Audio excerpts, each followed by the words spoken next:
Lần đầu tiên trong đời em của em đều lại được cái mạng. Neo tắt điều hòa đi để cho nó. Nhưng mà bố em nhập viện xong rồi nhá, là qua cái cơn nguy kịch một lần rồi. Mẹ em xuống nằm viện cấp cứu rồi. Được không?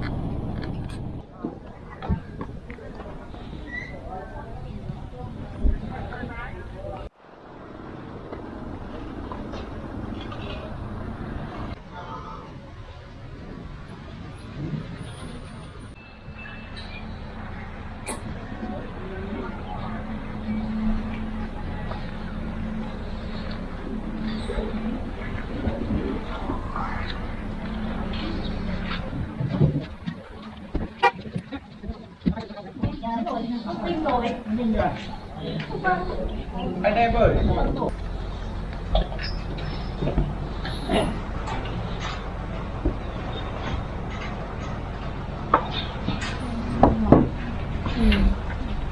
Ứng vào có kín phòng không?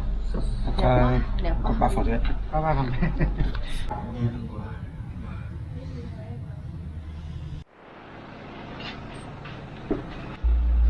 Ở đây ở đây. Mang này một thằng lấy một triệu thôi. Hả? Một tháng chỉ 10 tuổi năm à? 10 tuổi. Mang này một thằng lấy một triệu thôi. Hả? Tay ở dưới này. Người sinh ra mà lớn lên ở đây. Đây này. Trắng cái này xuống. Trắng nhé. Xoay.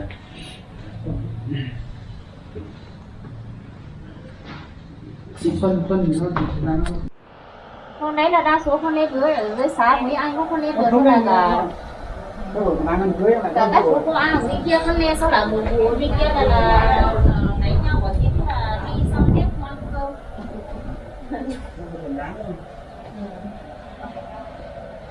nhỏ vào đây.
Vợ rồi.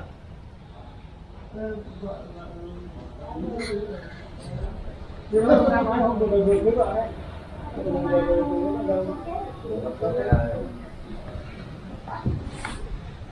Bán ở đây rồi.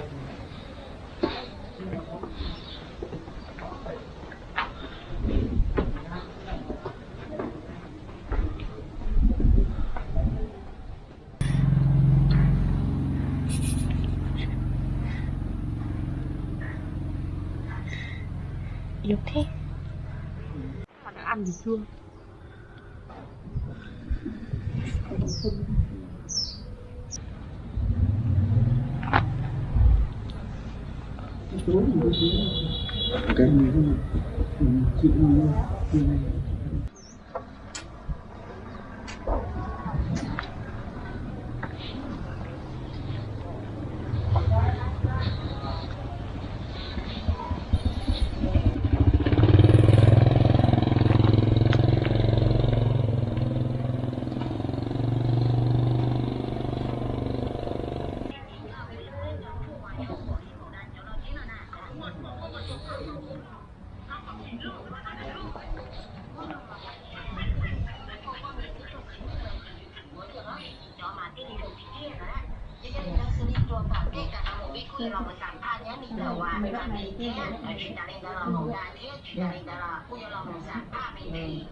Quá chẳng vui.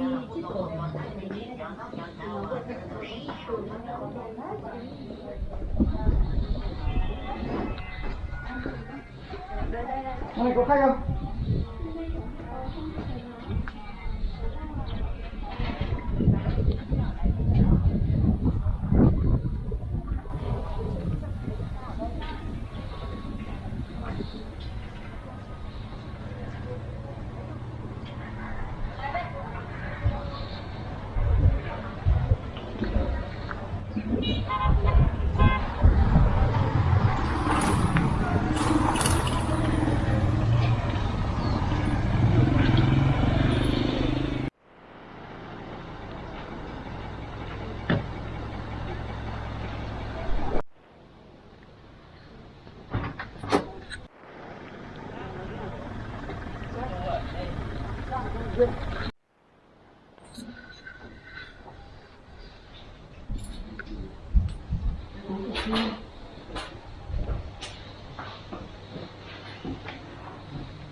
Bộ văn hóa thể thao du lịch.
Anh quê đâu ấy?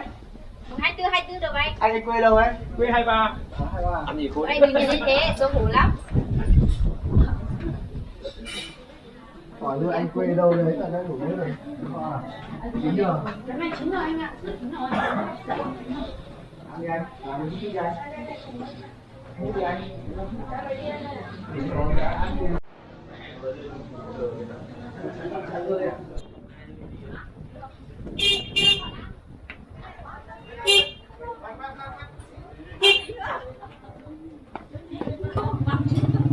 Nhưng mà đen rồi chị ạ. Không ai thu. Có thể cuối cùng dạng. Sao có định nghỉ người chưa hả? Góc cái này. Không có đấy. Thế anh em mình có gì tối hôm qua này vẫn cứ cạnh nhau đấy nhá. Đấy em trốn luôn. Đấy vừa làm hồ sơ có cái món này. Trải nghiệm luôn. Trải nghiệm luôn. Mới gió.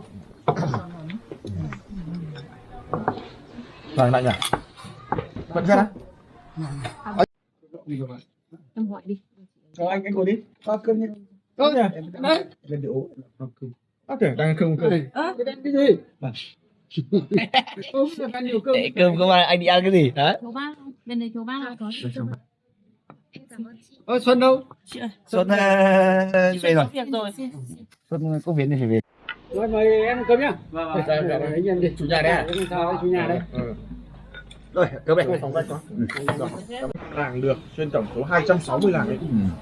Và 20 làng dự bị, có nghĩa là nó còn thiếu một số cái tiêu chí. Nếu mà mình kể cả mình đưa vào danh sách dự bị cũng là thành công rồi. Có nghĩa là dự bị là có nghĩa là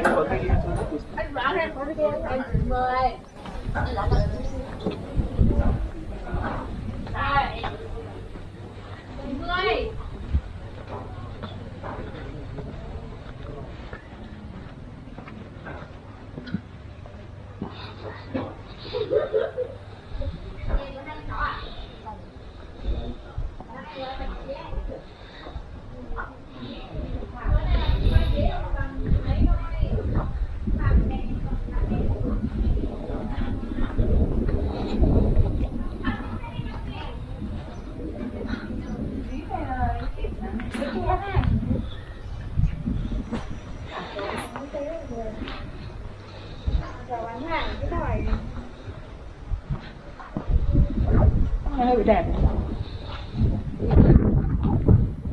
Đẹp.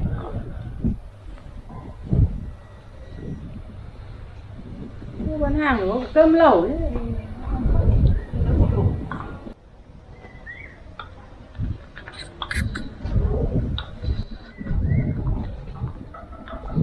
Xách túi á? Mẹ em xách túi à?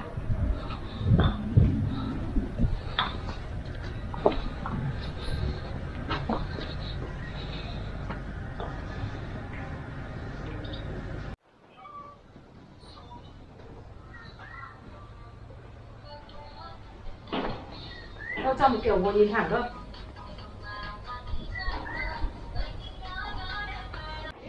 Vẫn kiểu như thế. Vừa mình ăn được. Vẫn kiểu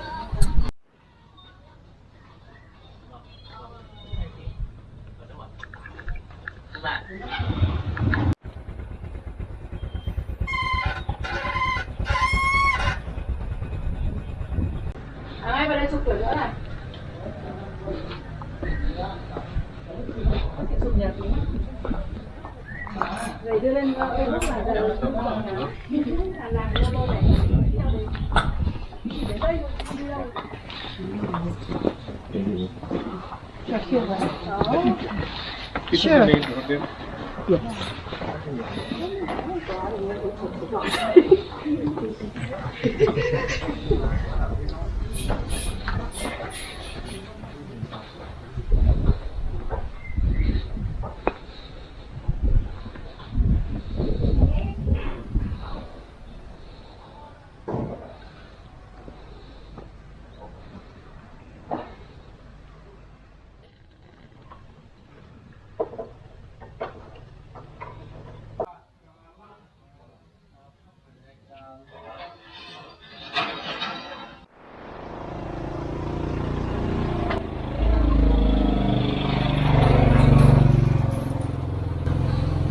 Trước là thường đánh bãi Pro.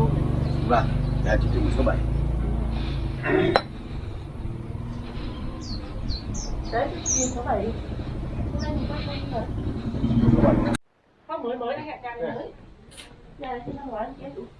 Nhà cũ, nhà mới. Nhà này mới rồi. Chỉ là vừa sửa sai. Vừa sửa lại. Đây là thiết kế là Cái sáng này mua mình. Nó có thổ cập đúng không? Đây là cập. Đẹp như một bức tranh bạn nhỉ? Con dâu của chúng ta bộ đầu mà.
Chị làm đúng tít.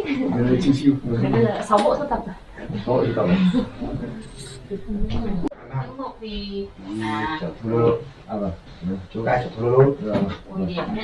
Anh Nam à? Lỗ. Em ở Việt Nam. Mình không lỗ đặt mông một chút thì Chị đang bao nhiêu? Em 17. xinh quá.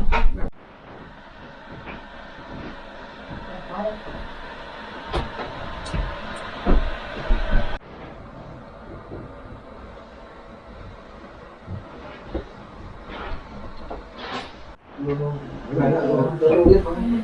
Lô Lô.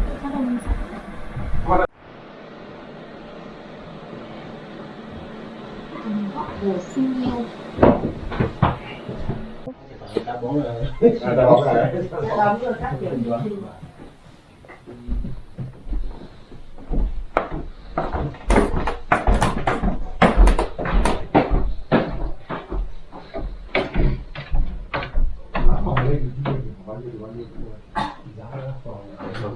Không có đi đâu, có nhà không 2 triệu, 3 triệu có, 1 triệu có, cả trăm năm ta sẽ có, tùy theo cái nhanh cái chất lượng sản phẩm, cái sản phẩm.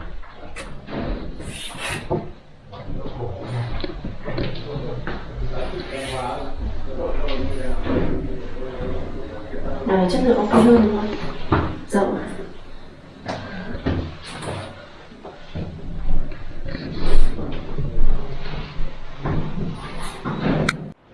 Có, phải có để đi khách sửa dưới, không đến khách không ngủ đâu, bạn thì bên bạn.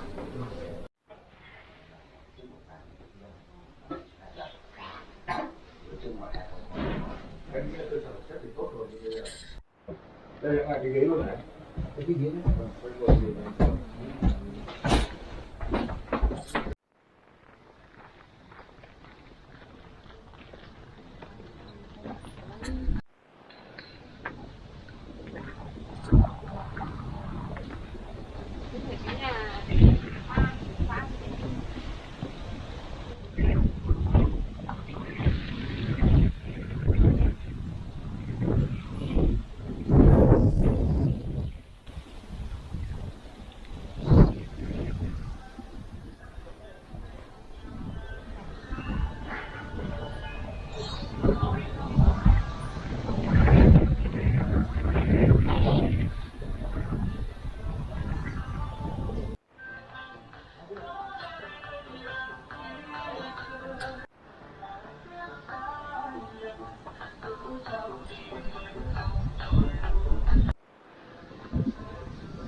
À đây có nội quy này. Đấy, chụp cái nội quy cái sao? Nội quy nhà nào cũng có anh ạ. Nội quy là đây của riêng của một nhà hay là của thôn chung? Tất cả nhà nó có như vậy ở đây là chung. Ví dụ như ở nhà từ cà phê Cực Bắc kia là có cái nội quy chung của nhà đấy. À nội quy riêng của nhà. Mình có nội quy của làng, mình có treo chỗ nào? Nội quy làng có. Ở cái biển đấy anh. Cái biển.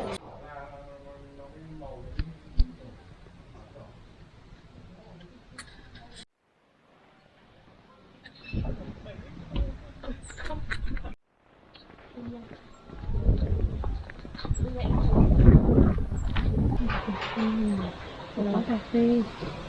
Ở đây có cà phê rồi, có phải trà xanh tuyết. Mèo không dám.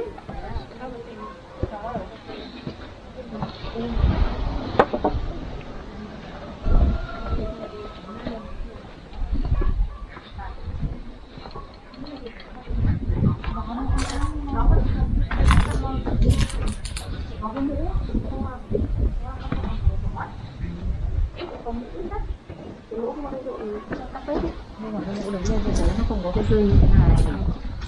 Không một khóa.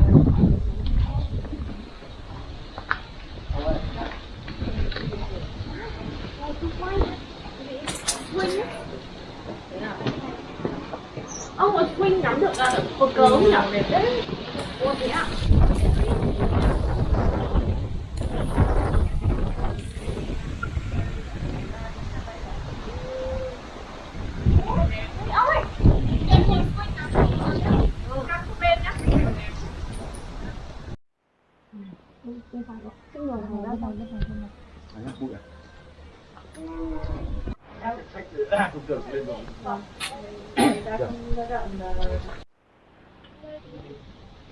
Ít nhất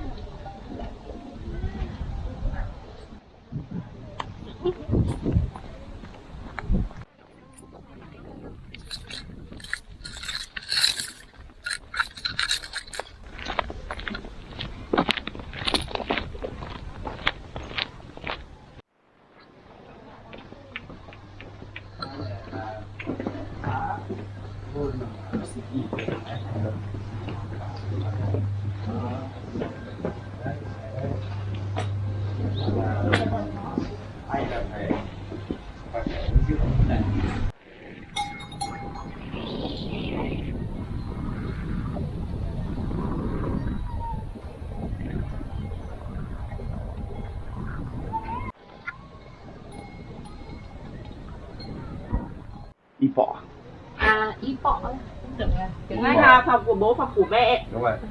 Pọ là bố, mo là mẹ. Pọ là bố, mo. Y mo. Còn bốของmẹ. Buồng của bố, buồng từ chính xác là buồng. Buồng của bố, buồng.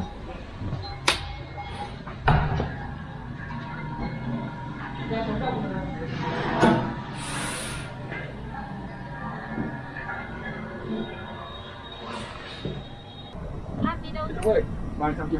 Dạ vậy. Bây giờ đi. Lát đi đưa như cây hả chị?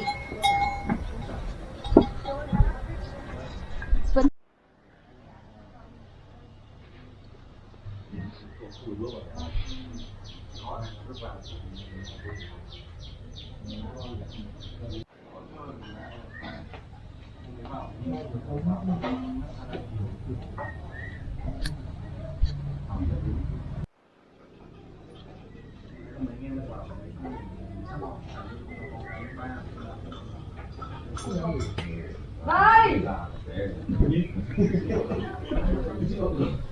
Giữa là chủ yếu rồi. Trong cái rượu nó cùng một rượu trắng. Rất nhiều hôm nay nó rất nhiều không chỉ có chứa thì nó lắng nó không cao thì nó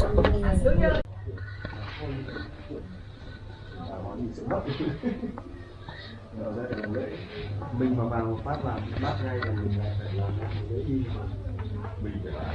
Đó, mình đã chính là làm không thể cũng được làm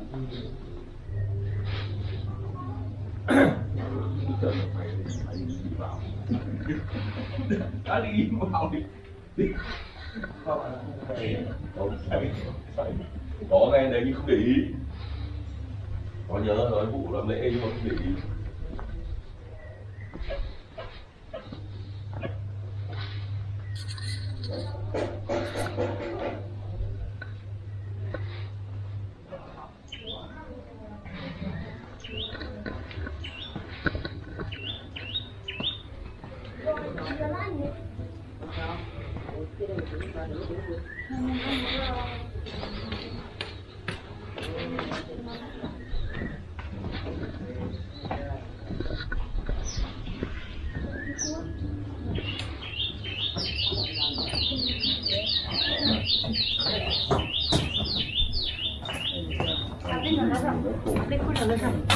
perched và Plateau.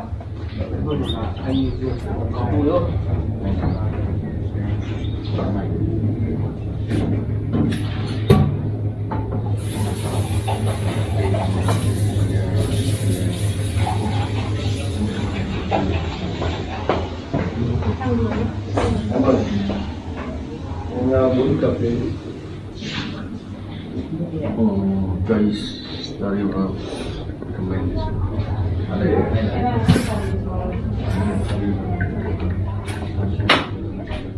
Có cà phê ngon không? Uống cái gì? Hả?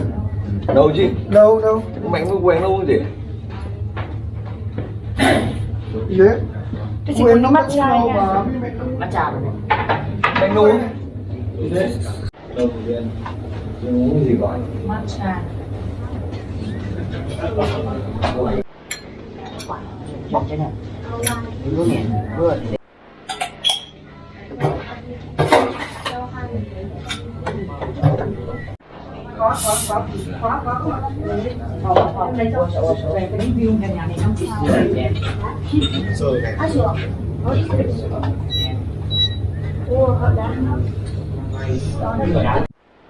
em là vật chứ dễ thế là anh bảo là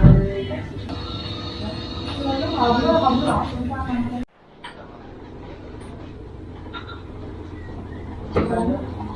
cam gừng, cam quế, táo đỏ, cam atiso, hoa ấy, hoa lá.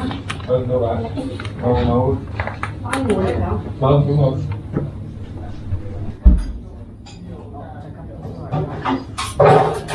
Cam atiso đúng không? Không cho lá nhé, sẽ không được. Hay perched nó vẫn có cái chế độ đấy, nó có chế độ mà. Nên đây là nhưng mà ngon nhất là nó to.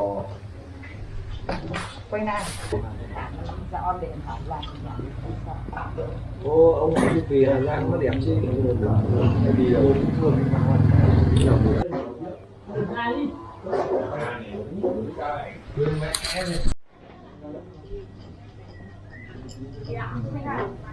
Ai thì em là chưa đi.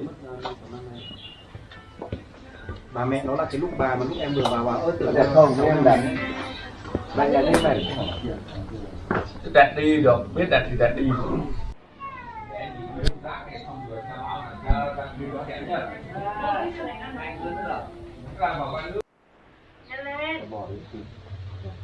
Anh đi các bản làng ở đấy, chuồng bò chắc chắn được đi phố con nhà ở chú nhỉ? Đúng rồi. Họ bảo vệ. Ở đây thì mong còn lại. Vắng nhé.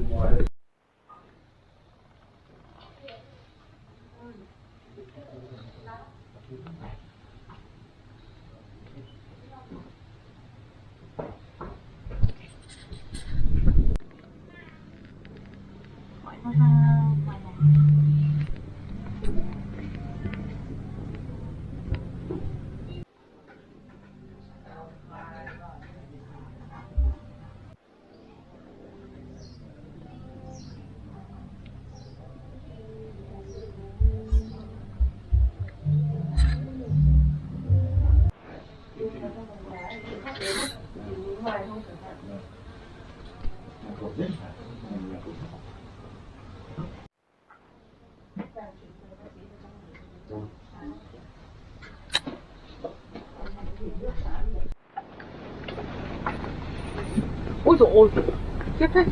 Không thì Biết sướng. chưa? Bên kia là đất Trung Quốc. Thế thì chả nhớ sao lại có ít thế nhỉ? Cái bông là phụ nữ không có tên gọi nhá.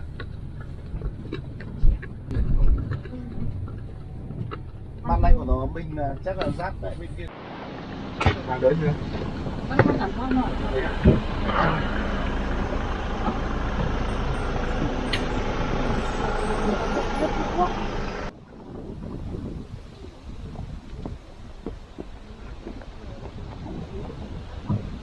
Đứng đây chụp có được không nhỉ?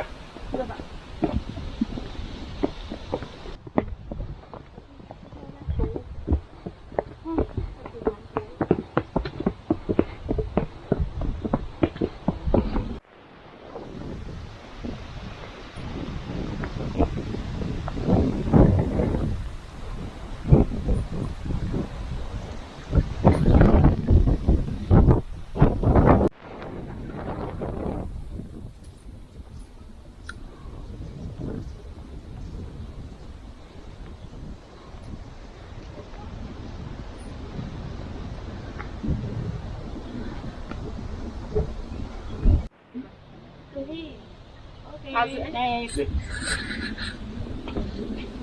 Mọi người có lên đây không?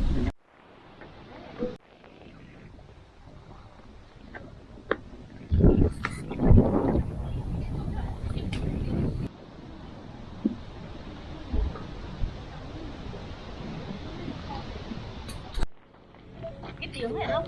Cái tiếng xe này nó cứ rổ giống như là mình đi ở bên Nhật với bên Trung Quốc không nhỉ? Tiếng theo rồi. Hát không ạ? Có. Nhưng mà sợ nóng, nhưng mà nếu mà lên thì sẽ gió lạnh ấy. Mang áo nha. Tôi mang theo đi ngoài.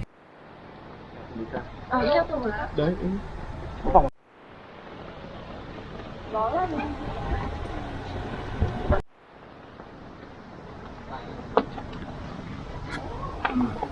Trên xe đúng như một cái.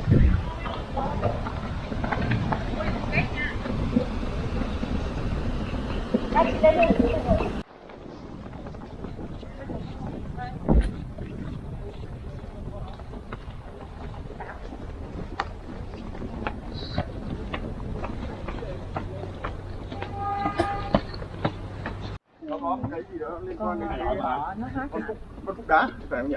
Đâu. Có cái ở trong đó. Đúng rồi, nó có chút ít thôi. Có tiếng Anh không?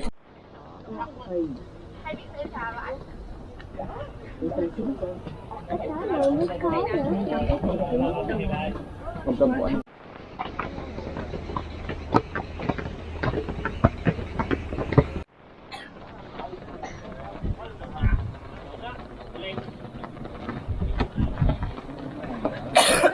Không?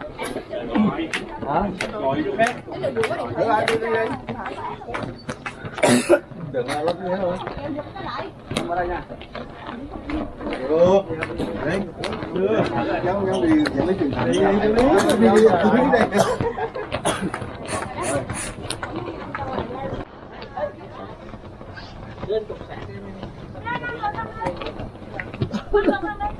Dạ. Tốt lần rồi. Lên xuống tới nhà ơi. Nãy lên tới đỉnh luôn nè, không lên. Lại lên đỉnh rồi. Lên trên đằng trước.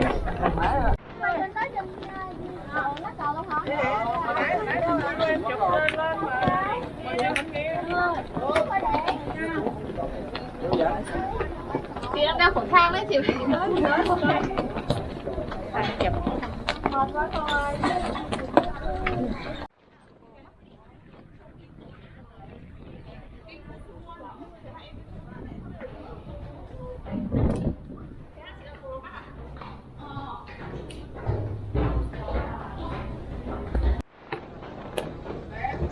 Đó nè, cái đầu chết, cái đầu nè. Coi kia là Trung Quốc rồi. Nè, cái tiếng nè. Đó rồi. Trẻ à? Lâu quá. Lâu.